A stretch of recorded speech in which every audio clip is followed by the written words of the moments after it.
morning to all my friends and family, and welcome to Jim's 5 a.m. club. And here we have it. It's Friday. It's overcast. There's a bit of a breeze coming. It's a easterly breeze today. You can see those flags on the bridge pointing west. It's nice though. It's balmy. The edge, the teeth of the wind have been removed, so it's a little bit more comfortable standing in the breeze. So we'll do a walk and talk today. I'll do a book summary, and it's an awesome book on social skills, and the book is entitled Superhuman Social Skills. I'll repeat, Superhuman Social Skills, and it's written by an author who is known as Tynan.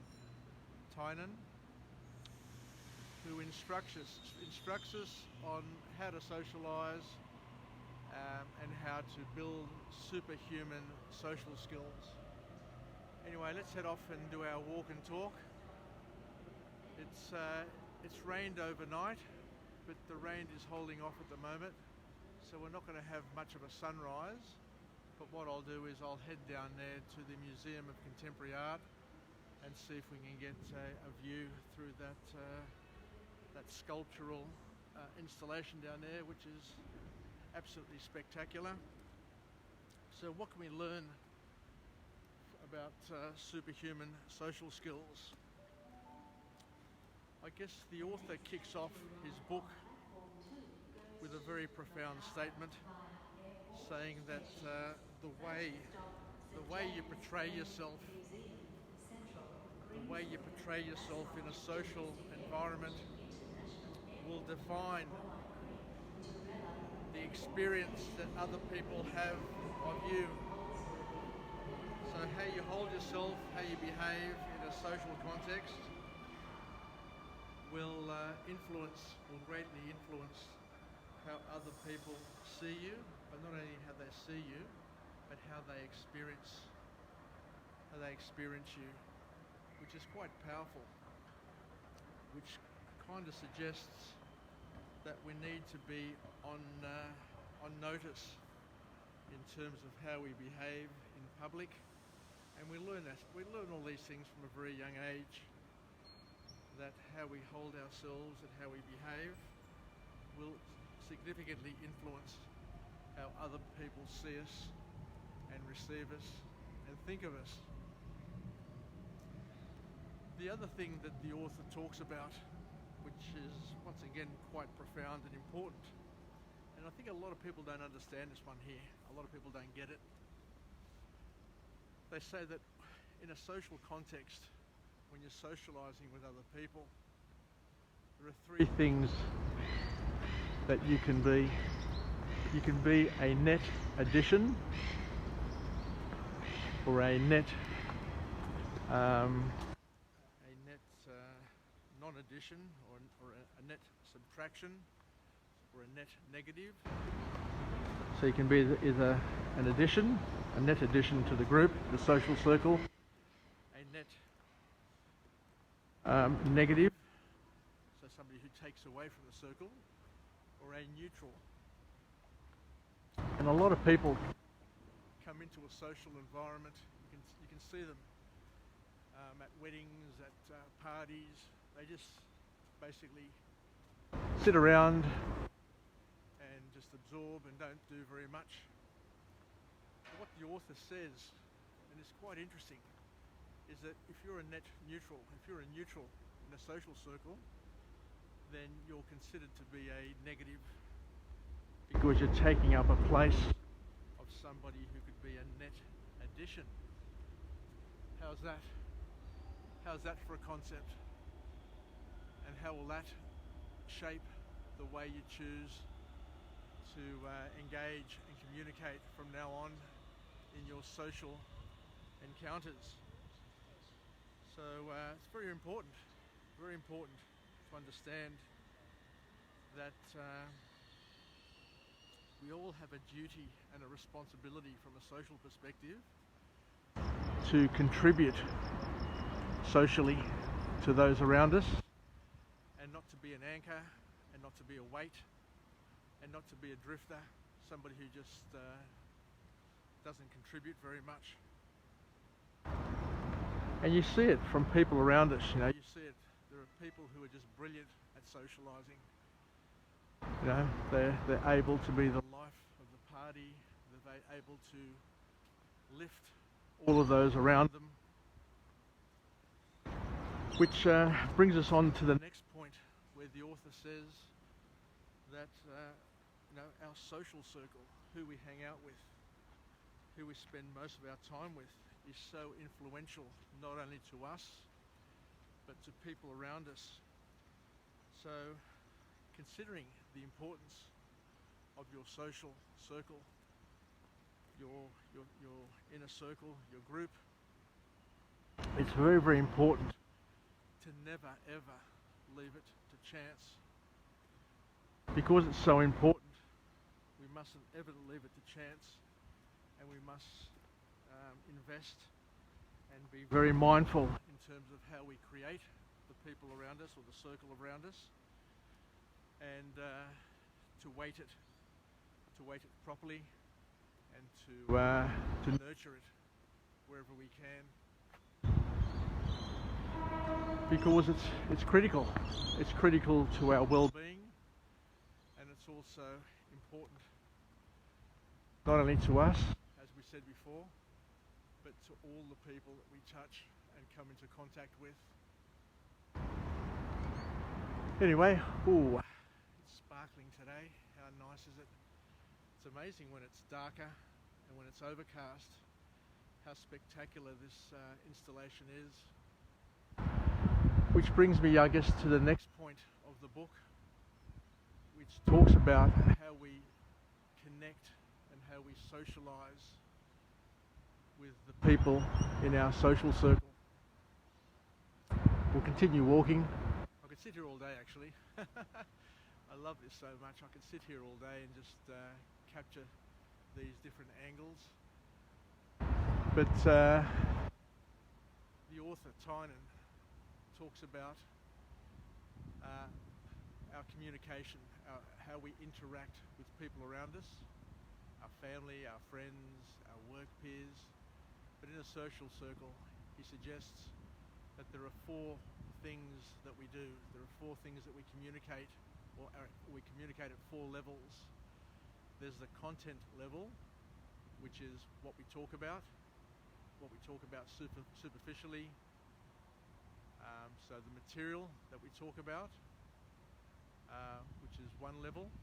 The next level is called the meta level, which is very, very interesting. I never quite understood this all that well, but now after reading the book, I'm a little bit better at understanding that there's another level, and the meta level is the level which is the indirect level. So we've got the direct level, which is the words and the content that we talk about.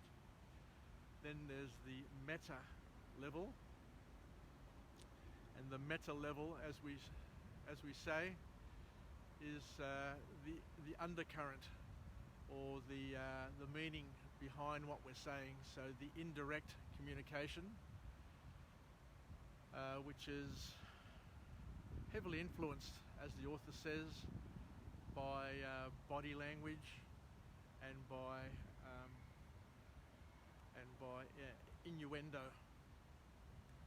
So the way you understand what meta is, what the meta communication is, what the meta level communication is you ask yourself, you know, what are they really saying? You know, I can hear the person talking. I can we're in conversation.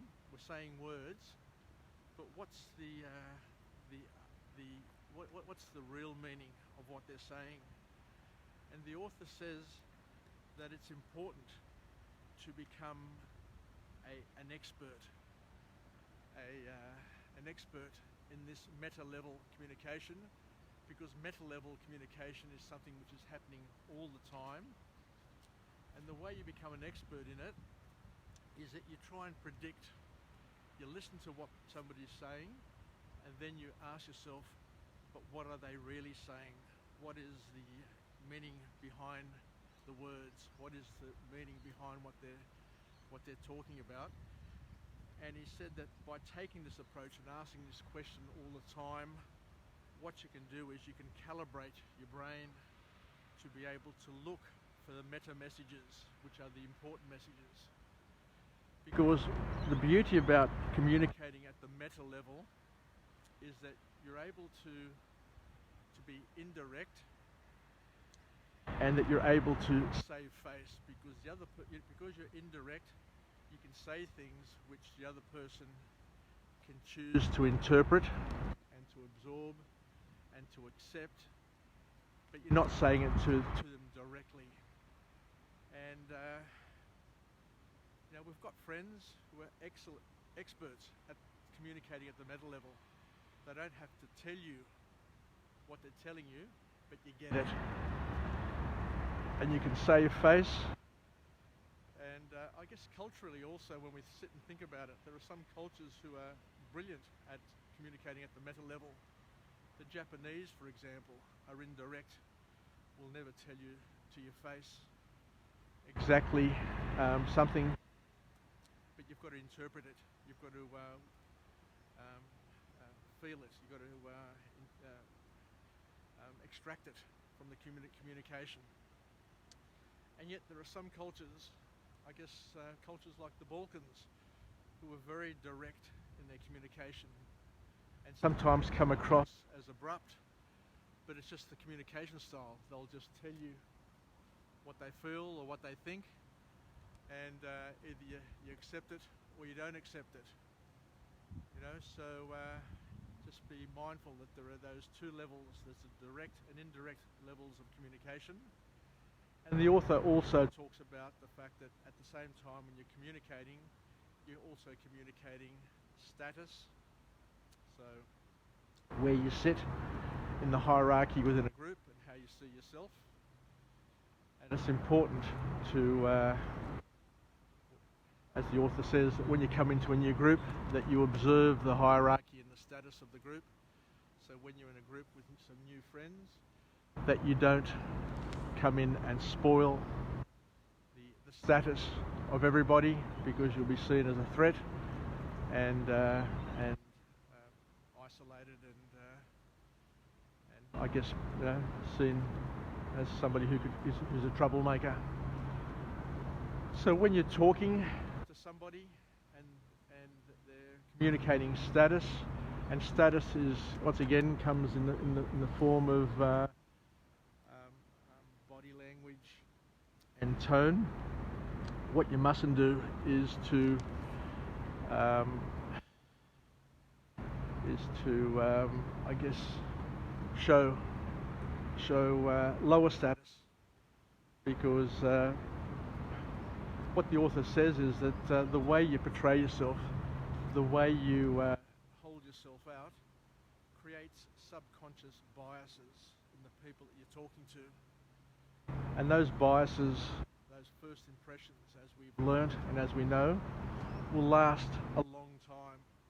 So what you don't want to do is you don't want to come across as somebody who's awkward, somebody who's of a lower status, because people will, as I said, will hold it against you subconsciously, not necessarily consciously, but subconsciously they will see you as somebody who may not be as interesting. Because what the author also says is that one of the main jobs, one of the main purposes or things that you need to do when you first meet somebody, is you need to quickly convince them why you are interesting and why you are worthy to know and to be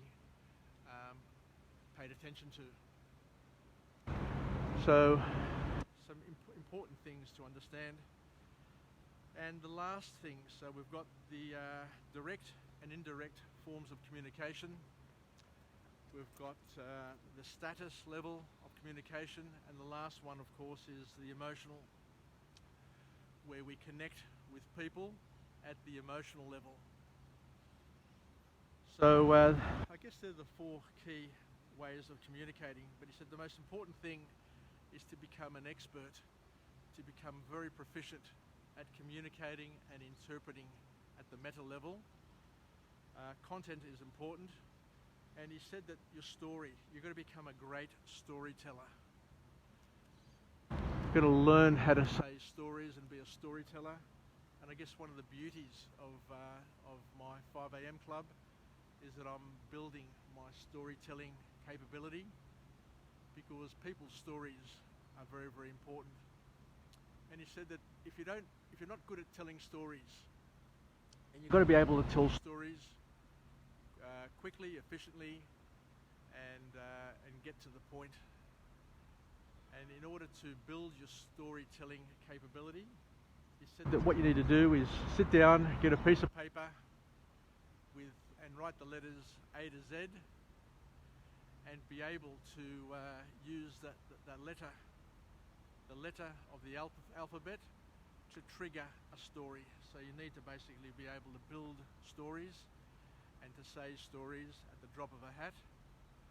And it's the storytelling that will make you popular and will allow you to stand out from a social perspective and enable you to grow, develop, and become the person that you're destined to be. And we are social beings, so we need to be able to socialise effectively and efficiently and be able to get on with people, because by having people feel good about themselves is what is going to get them to want you to take up more time in their lives. And the last thing that he talks about is an interesting one, is that as a social being, as a person in a social circle, what your role is, the important role that you have, is to be able to connect people, to be the magic glue that connects people, and to be the person who is able to introduce people to other people and to help a person find their next best friend. So to be a catalyst, to be somebody who is able to identify the skills and the needs of each person, and to be a proxy, to be able to do the proxenio, the friendship proxenio, where you can get people connected. Because once you get people connected and they become best friends, then you've basically done your job and you can move on. There's nothing better, there's no better feeling than connecting people and seeing that it works, and they get on and they build a lifetime friendship based on your contribution. So let's finish off with a positive affirmation. I'm alive, I am well, and I feel absolutely great. To my friends and family, stay connected, stay relevant, and most importantly, let's take some pages out of this brilliant work by Tynan entitled Superhuman Social Skills, and learn that how we behave, how we socialise is important, because it builds a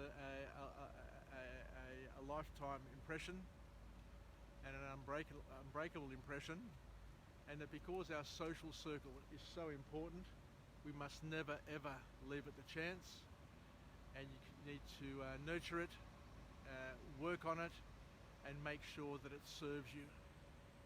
Because if you've got people in your social circle or people in your life who don't serve your needs, then you're letting yourself down, you're letting your family down, you're letting everybody else down.